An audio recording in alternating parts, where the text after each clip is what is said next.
Hello, and welcome to the turbulent world with me, James M. Dorsey, as your host. Today, let's talk about Israel's planned ground offensive in the southern Gazan enclave of Rafah. The question is not if, but when Israel's offensive will begin.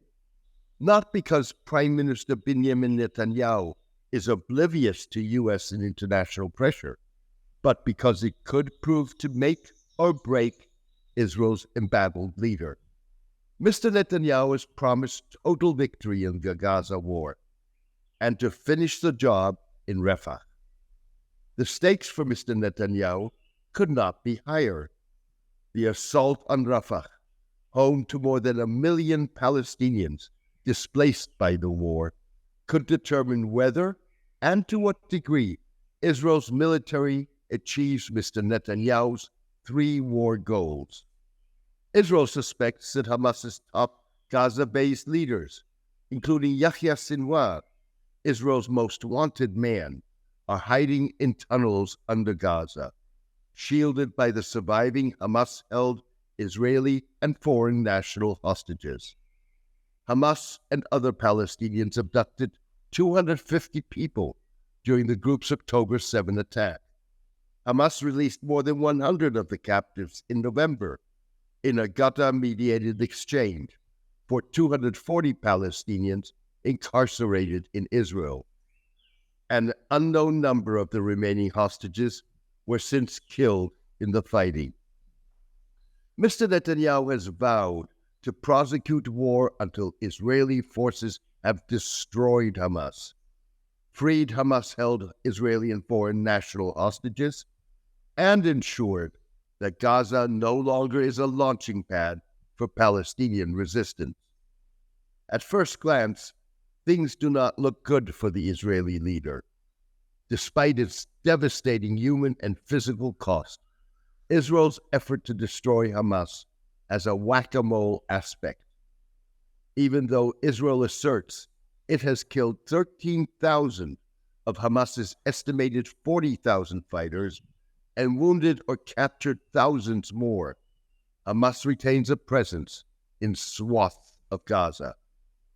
It has been able to reestablish itself to varying degrees in areas Israel says it has largely cleansed of Hamas militants and other Palestinian groups.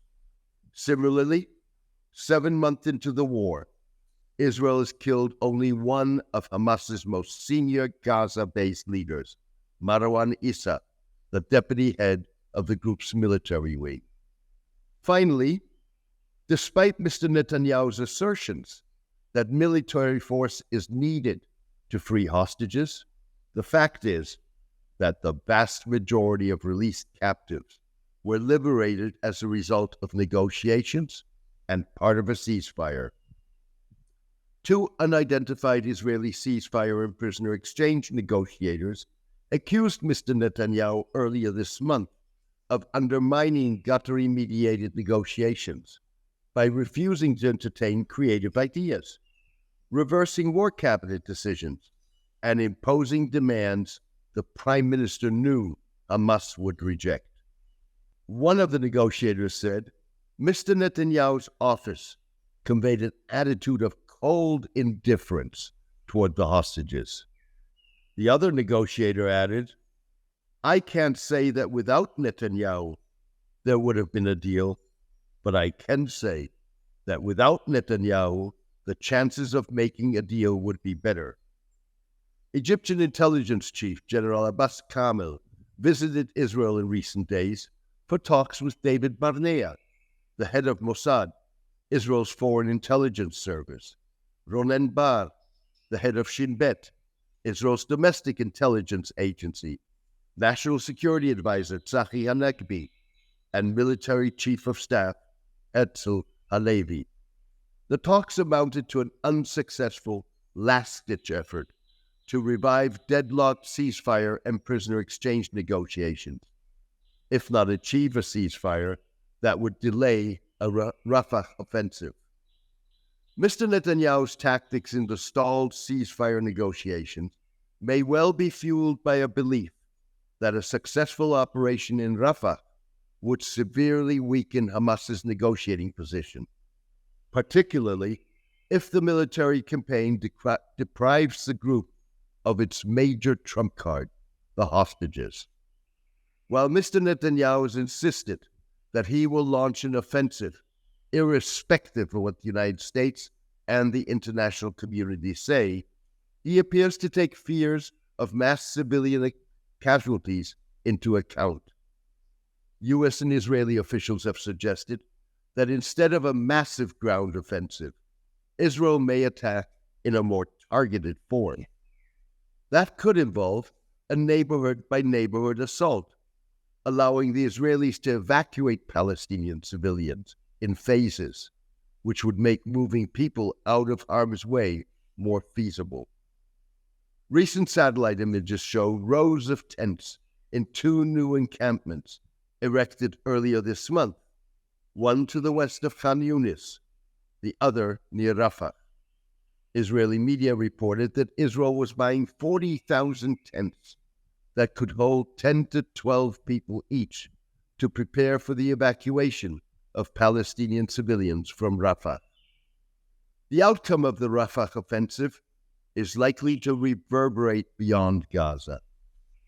It could impact the course of hostilities along the Israeli-Lebanese border between Israel and Hezbollah, the Iran-backed Lebanese Shiite Muslim militia, irrespective of whether Israel succeeds or fails.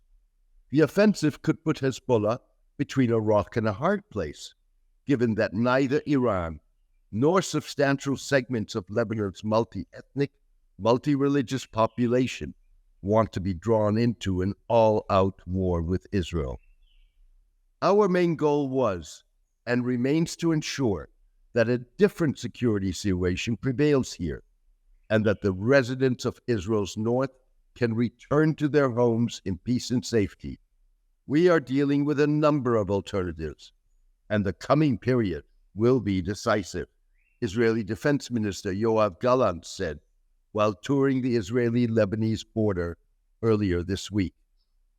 Tens of thousands of Israelis have evacuated the border region since the Gaza war erupted, after Hezbollah, in solidarity with Hamas, initiated hostilities calibrated to tie up Israeli forces in the north without provoking an all-out war.